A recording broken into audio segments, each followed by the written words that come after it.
जम्मू के डोडा जिला की अगर बात करें तो आज सुबह तड़के एक दर्दनाक हादसा पेश आया है जिसमें कि 40 के आसपास लोगों की मौत। मुझे लगता है कि साल का सबसे बड़ा सड़क हादसा है क्योंकि आंकड़ा बेहद ज्यादा है। मेरे साथ रोहित हैं, साथ ही साथ विशाल जी भी मेरे साथ हैं। हम आज खास मुद्दे पे बात करेंगे कि आखिर हर साल और हर महीने और आए दिन इस तरह के जो सड़क हादसे लगातार होते हैं तो उसके पीछे क्या ऐसी वजह रहती है। फिलहाल मैं आपको बता दूं कि एक बड़ी ब्रेकिंग है कि पीएम मोदी की बात करें और केंद्र मंत्री की बात करें तो उनकी तरफ से एक बड़ा ऐलान किया गया है, राहत दी गई है। जो लोग इस सड़क हादसे में मारे गए हैं उनके परिजनों को 2 लाख रुपए की राशि दी जाएगी और जो इस सड़क हादसे में घायल हुए हैं उन्हें 50,000 रुपए की राशि दी जाएगी। लेकिन पीएम मोदी की बात करें तो उन्होंने इस पर दुख व्यक्त किया है, लेकिन सवाल और निशान अभी भी बेहद ज्यादा खड़े होते हैं कि आखिर इस तरह सड़क हादसे होते क्यों हैं।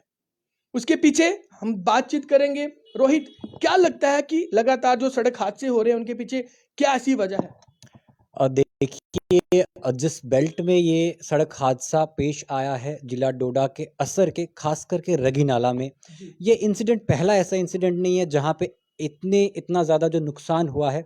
हालांकि हम बात करेंगे 90s के दशक से लेके, मैं कहना चाहूँगा कि मेरे परिवार के एक परिजन, मेरे दादाजी ने वहाँ पे जान गंवाई थी और सेम वो लोकेशन है रगी नाला की जहाँ पे ये इंसिडेंट हुआ है।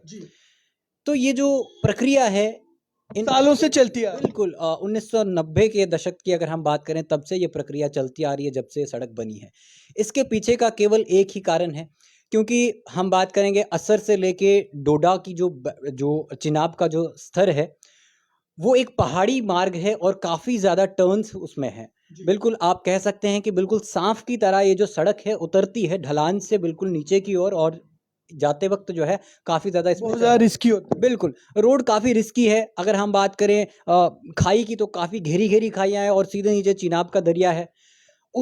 सबसे अहम कारण है ओवर स्पीड, और साथ ही साथ जब भी हम अक्सर हम ट्रैवल करते रहते हैं उस रोड पे, क्योंकि हम वहाँ के रिहायशी हैं, हम ट्रैवल करते रहते हैं रोड पे और काफ़ी ज़्यादा जो है ओवर स्पीड में ड्राइवर्स होते हैं, और साथ ही साथ कोई ड्राइवर मोबाइल फ़ोन पे है। और आपने देखा होगा जिस प्रकार से आज ये जो बस जो दुर्घटनाग्रस्त हुई, आप देख पा रहे होंगे कि 34 सीटर्स की बस में जो है लगभग 50 लोग जी, ये देखने वाला मुद्दा है। सबसे अहम मुद्दा ये है कि भाई 34 सीट्स अगर आपके पास अलो है, आपके पास है 34 सीट्स का, आप 50 पहले ही आप जो है ओवरलोड कर रहे हो, ओवरलोडिंग के बाद आप ओवर स्पीड डाल रहे हो और उसके बाद नियंत्रण खोने के कारण क्या कुछ हादसा हुआ। और आप देख पा रहे होंगे कि आज के सड़क हादसे में सबसे ज़्यादा युवा की जान गई है, और इसमें जो है काफ़ी ज़्यादा बच्चे भी हैं। अगर हम बात करें 5-6 बच्चे, कोई 4 साल का, कोई 5 साल का, कोई 6 साल का, तो ये कहीं ना कहीं मैं कहूँगा कि ट्रैफिक पुलिस को इन चीज़ों के ऊपर ध्यान देना चाहिए। हालांकि हम देखते हैं अमूमन इस रूट पे जो है काफ़ी जगहों पे नाके लगाए जाते हैं, परंतु मुझे लगता है कि आज कुछ ही समय के लिए लगाए जाते हैं। विशाल जी, आपसे जानना चाहूंगा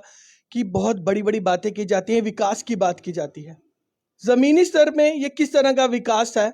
आए दिन हम पहाड़ी इलाकों की बात करें, रूरल एरिया की बात करें तो इस तरह के हादसे पेश आते हैं। कभी 2 लोगों ने अपनी जान गंवाई, कभी एक परिवार पूरा जान गंवाता है, तो आज तो लगभग 40 के आसपास लोगों ने जान गंवाई।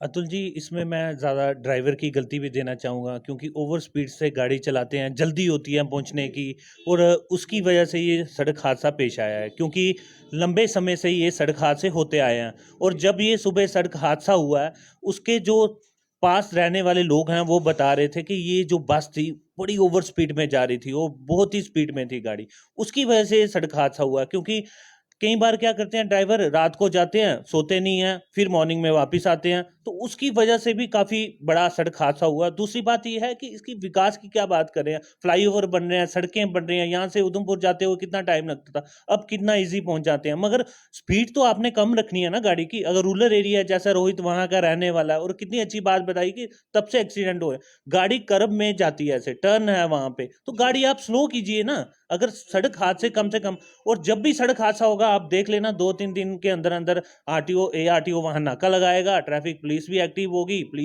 होगी, डॉक्यूमेंट चेक करेंगे, स्पीड चेक करेंगे, उसके बाद फिर से वही हाल हो जाएगा। तो कहने का इंतजार किया जाएगा कि एक और बड़ा सड़क हादसा हो, उसके बाद फिर रूटीन चेकअप होगा, फिर वही चीजें। देखिए, ये ज़्यादातर जो बाहर के लोग हैं, जो लेबरर थी, जो ईंटों के भट्ठे में काम करती थी वो ज़्यादा लेबर वहाँ पे वापस आ रही थी, क्योंकि सर्दी है तो वहाँ पे बर्फबारी होती है, तो इस टाइम वो प्लान करते हैं और अपने घरों की तरफ जाते हैं। तो ज़्यादातर वो लेबर थी, और आप देख सकते हैं सुबह से ये हादसा हुआ है। पहले 5 की कहा गया, आंकड़ा बताया कि फिर 10 हुआ, 15 हुआ, 20 हुआ, बढ़ते बढ़ते कितना हो रहा है। और आपने जैसे कहा कि मेरे को लगता है कि सबसे बड़ा सड़क हादसा ये होगा इस साल का, क्योंकि इतने लोगों ने अपनी जान गंवाई है। इस पे इंक्वायरी होनी चाहिए। और बसों के, मेरे को नहीं लग रहा कि बस जिस स्पीड में जा रही थी, अगर वो आहिस्ता होती या कुछ नॉर्मल स्पीड में होती तो फुटेज भी निकल कर सामने आई रोहित, शायद आपने वो देखी होगी कि किस प्रकार से नाके को क्रॉस कर रही है। उस वक्त भी उस जो बस की स्पीड बेहद ज्यादा थी। जी बिल्कुल, जिस प्रकार से नाके को क्रॉस किया है बस ने, तो वहाँ पे भी उस बस की जो है काफ़ी स्पीड रही। केवल यही बस की हम बात नहीं करेंगे, बात करेंगे हम जितनी भी इस रूट्स पे बस चलती हैं। आप देखेंगे अमूमन बसेस की स्पीड जो है वो बहुत बहुत ज़्यादा होती है। केवल बस वालों को ही खतरा नहीं, जो आगे जो दूसरा जो व्हीकल चल रहा है उसके लिए भी काफ़ी खतरा है। कई बार जो है टकराव हो जाते हैं व्हीकल्स के, क्योंकि शार्प कर्व है, इतने बेंड्स हैं उस रोड पे कि भाई आगे वाले को पता नहीं लगता है कि गाड़ी सामने से कोई आ भी रही है, वो उनको हिट कर जाते हैं। जी विशाल, मैं आपसे फिर से आपके पास आना चाहूँगा, आपसे जानना भी चाहूँगा कि जिस प्रकार से विकास की बात की जाती है और आपने भी कहा कि कुछ ही देर के लिए वो नाके लगाए जाएंगे, कुछ ही देर के बाद वहाँ पे सर्च भी किया जाएगा। हालांकि अभी भी जो रेस्क्यू ऑपरेशन है वो अभी भी वहाँ पर कंटिन्यूज़ है, जिसमें कि जो स्थानीय लोग थे उनका काफ़ी अच्छा योगदान है। अब बहुत सारे ऐसे जो घायल हैं और जो मृतक हैं उनको गवर्नमेंट मेडिकल कॉलेज में पहुँचाया गया है। लेकिन क्या लगता है कि आज और कल इस हादसे के बारे में बात की जाएगी और फिर उसके बाद लोग भूल जाएंगे? देखिए, ये पहला हादसा नहीं है, जैसे रोहित ने बताया बहुत सारे ऐसे हादसे हुए हैं। उसके बाद नाके भी लगाए जाते हैं, रूटीन चेक होता है, और वहाँ पे डॉक्यूमेंट चेक किए जाएंगे। मगर फिर उसके बाद फिर क्या होगा? फिर से बसेस वही स्पीड में चलें।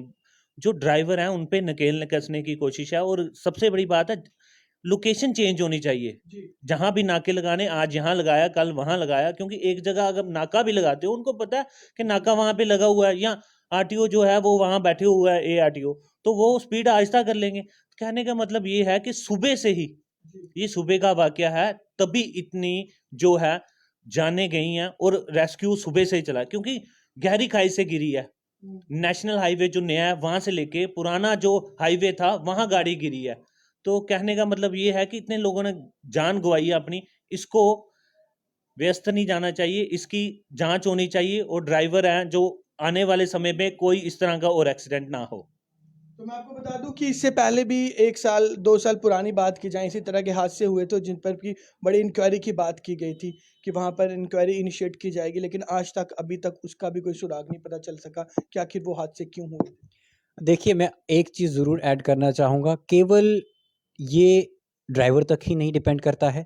जो सवारियाँ, जो पैसेंजर्स उसमें बैठते हैं, कहीं न कहीं लोगों को खुद जागरूक होना पड़ेगा। अगर ड्राइवर आपका ओवर स्पीड कर रहा है, आपका ये कर्तव्य बनता है कि भई आप आप उसकी कंप्लेन करें, ये बहुत सही बात बोली। कंप्लेन करें, और साथ ही साथ उस ड्राइवर को उसी समय टोकें कि भई आप गाड़ी चलाते समय एक तो ओवर स्पीड ना करें, मोबाइल फ़ोन का प्रयोग ना करें, स्मोकिंग किसी प्रकार की ना करें।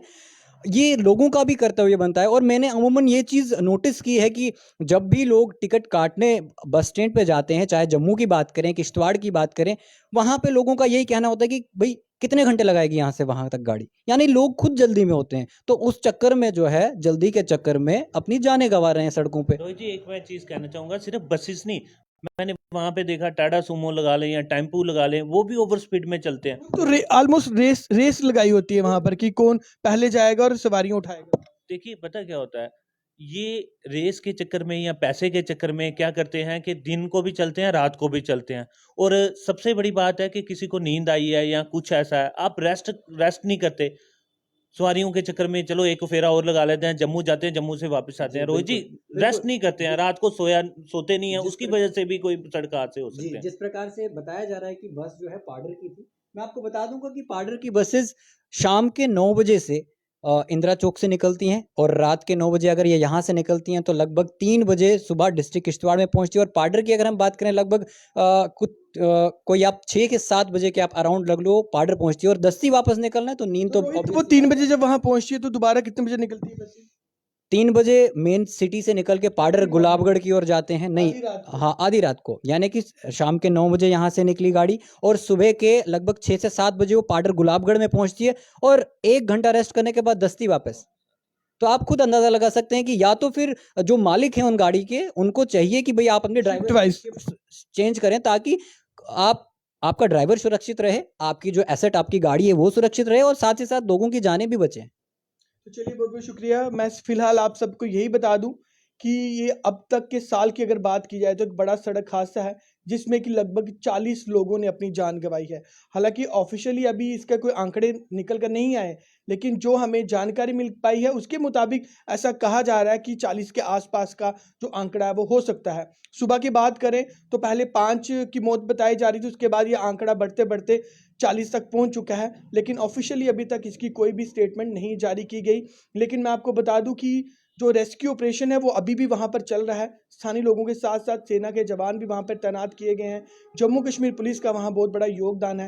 लेकिन ये कन्वर्सेशन का असल मायने में जो मकसद यही था कि आखिर सिर्फ इस सड़क दुर्घटना के बारे में सिर्फ और सिर्फ हम लोग आज ही बात ना करें, इस पर संज्ञान लेना होगा। एडमिनिस्ट्रेशन को इस पर जल्द से जल्द कोई मीटिंग बिठानी होगी, कोई लोगों को तैनात करना होगा, ताकि जो इस पूरे जो घटना कार्यक्रम में हुआ है उसके बारे में एक पूरी जानकारी लेनी चाहिए कि आखिर इस घटना के पीछे क्या ऐसी वजह रही होगी। और दूसरा मैं आपको बता दूं कि पीएम मोदी की बात करें, केंद्रीय मंत्री की बात करें, उनके द्वारा भी ये एक बड़ा ऐलान किया गया है कि जिन लोगों की मौत हुई है उनके परिजनों को 2 लाख रुपए की राशि दी जाएगी, और जो इस हादसे में गंभीर रूप से घायल हुए हैं उन्हें 50,000 रुपए तक की राशि दी जाएगी। ये राहत जो दी गई है पीएम हाउस से दी गई है। उसके साथ साथ उन्होंने इस पर बहुत बड़ा दुख व्यक्त किया है, और दुख व्यक्त के साथ साथ मैं अंत में यही कहना चाहूँगा कि जल्द से जल्द इस पर कोई कमेटी का गठन होना चाहिए, इंक्वायरी होनी चाहिए कि आखिर इस तरह के हादसे लगातार क्यों पेश आते हैं। आप इसी तरह की खबरों के लिए जुड़े रहें द यूनिक न्यूज़ के साथ। धन्यवाद।